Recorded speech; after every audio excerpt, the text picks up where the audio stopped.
Joining us now, General Keith Kellogg, the former National Security Advisor to Vice President Pence. General, thanks so much for joining us tonight. So I want to get your reaction to these cluster bombs that are being used against civilians. Early on, Putin avoided targeting the civilians. Why is he doing it now? Yeah, Lawrence, thanks for having me. Look, it's pretty simple. We are heading into Act 2 of a multi-act play. It's probably a Greek tragedy when you look at it. And what I mean by that is we're going to reach a point where he's got to go into the city of Kyiv, into the buildup areas. He's probably going to have to go back to the old Soviet style of use of artillery, which will be massive, and start to take down that city. And he's going to use every weapon he has to do, which will include cluster bombs, to take down that city. It's a city of about 3 million.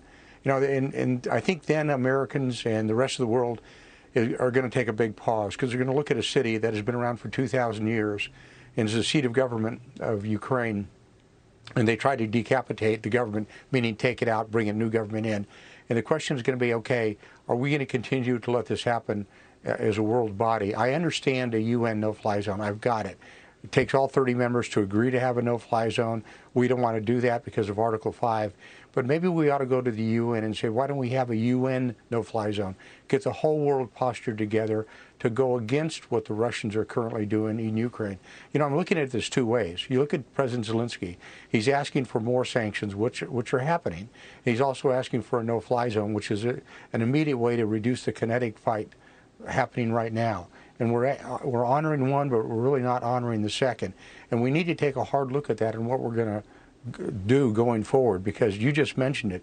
When he starts using things like cluster bombs or thermobaric weapons, it is really changing the whole nature of warfare, because now the civilian population is going to be heavily hit by it. And so I think we're seeing a change. And what I would do if I was President Biden, I'd get a hold of Jake Sullivan.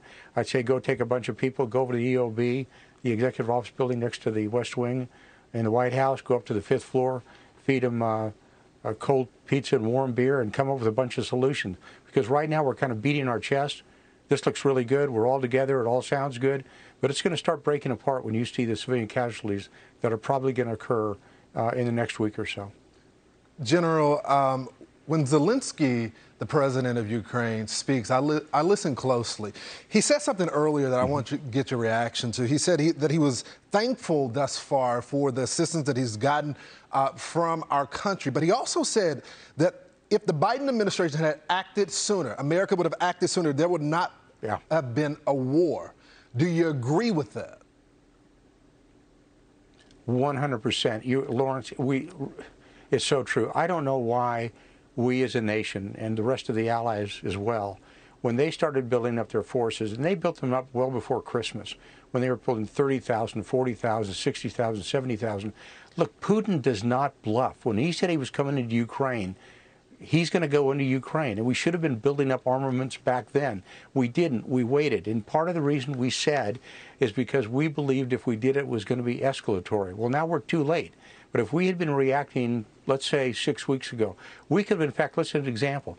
We could have trained up pilots that are current pilots in the Ukrainian Air Force on things like the A-10, and then transfer those weapon systems to the Ukraine. It doesn't take a year to train a new pilot. You're taking a pilot, put him on a new platform, or giving him more ammunition, doing something. We just, earlier on, we delayed. It's a fault. He's absolutely correct.